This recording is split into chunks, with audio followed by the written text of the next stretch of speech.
Hello, I'm Monica Reinagel, the Nutrition Diva, here with your quick and dirty tips for eating well and feeling fabulous.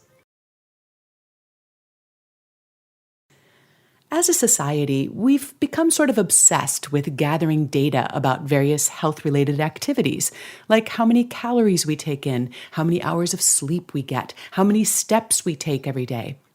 Diet tracking apps, which allow you to log your food intake throughout the day, are among the most popular category of mobile apps. Chances are good that you've at least tried using an app like MyFitnessPal to track what you eat, maybe in conjunction with an activity tracker like the Fitbit. There are a lot of potential advantages to keeping a diet log, but also some possible pitfalls. So today I want to share what I see as some of the main pros and cons of diet tracking. Keeping a record of every single thing you eat definitely increases your awareness about your eating behavior. And this is especially true if you tend to eat unconsciously or in response to external triggers. People who commit to keeping a strict log are often amazed to realize how often they eat throughout the day. For example, you might estimate that you only eat once or twice between meals, and then be astounded to discover that you actually eat 6 or 7 times outside of mealtimes. Obviously, if you can't even remember eating that Hershey's Kiss from the bowl on your coworker's desk, you probably didn't enjoy it that much. And unconscious or mindless eating is a frequent source of excess calories. Keeping a diet log also introduces a degree of accountability, even if it's only to yourself.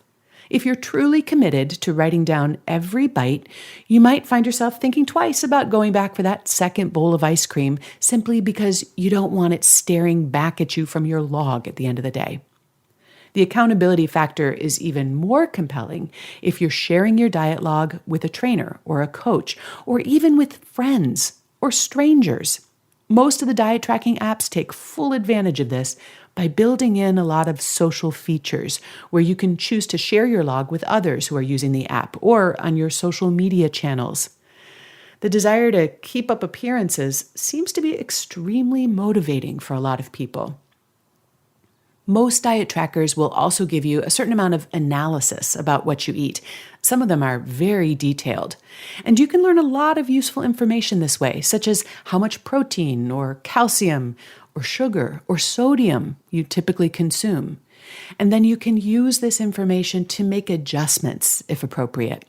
And this can also be extremely useful information to share if you're working with a nutrition professional.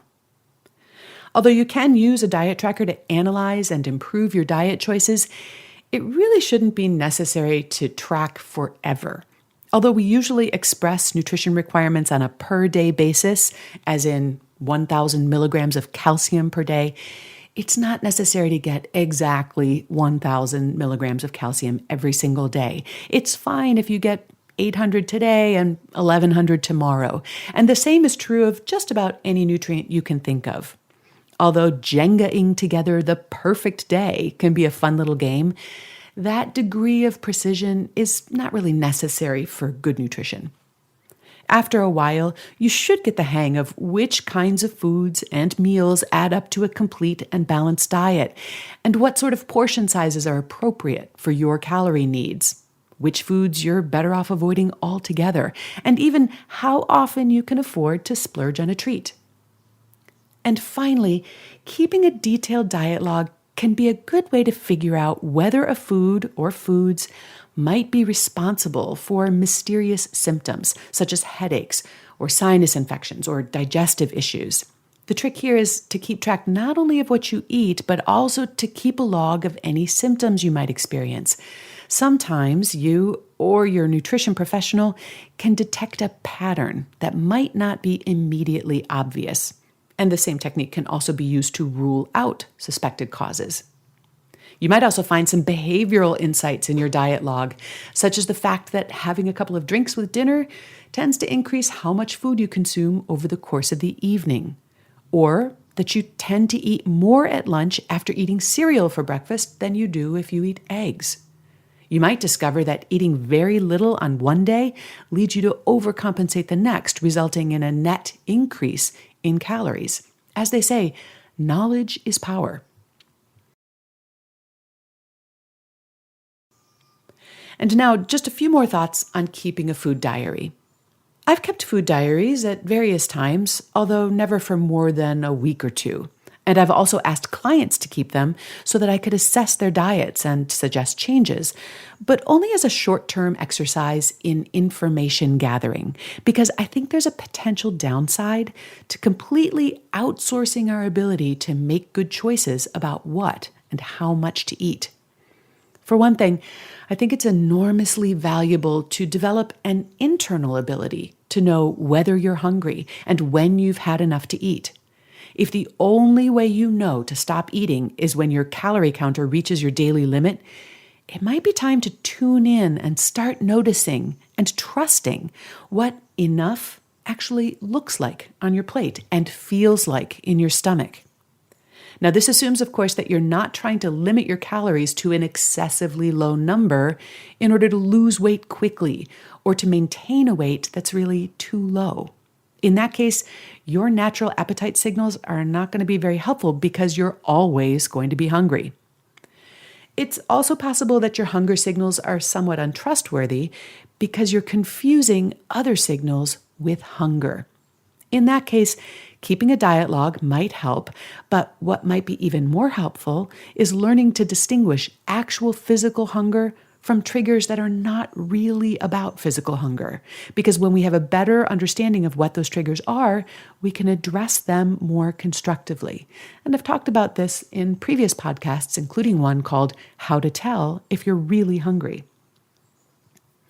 And finally, while a diet tracker can provide some motivation to stick to your plan, I think it might be a mistake to completely outsource or externalize our motivation. It may be rewarding on some level when your diet tracker gives you a green check mark or whatever it gives you when you hit your targets. But obviously, the payoff to eating well is not getting a gold star on our devices, but in the physical and mental well-being that we get, both from good nourishment, but also just from knowing that we're taking good care of ourselves and that our choices line up with our goals and values. Diet trackers have their place. But if keeping a diet log is the only thing that keeps you from overeating, you might want to think a little bit about what your deeper motivation is.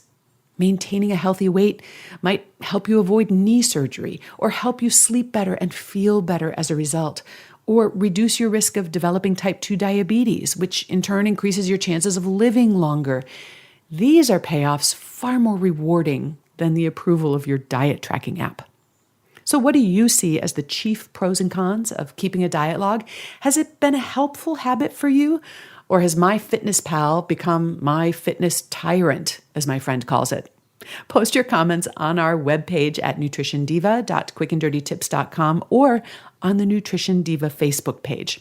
And if you've tried keeping a diet log because you're trying to manage your weight, I wanted to let you know about a free video session that I'm offering on Saturday, June 24th, in which I'm going to show you how you can stop dieting and start weighing less. And you can learn more about that and sign up to attend at nutritionovereasy.com/weightless. Thanks for listening and have a great week.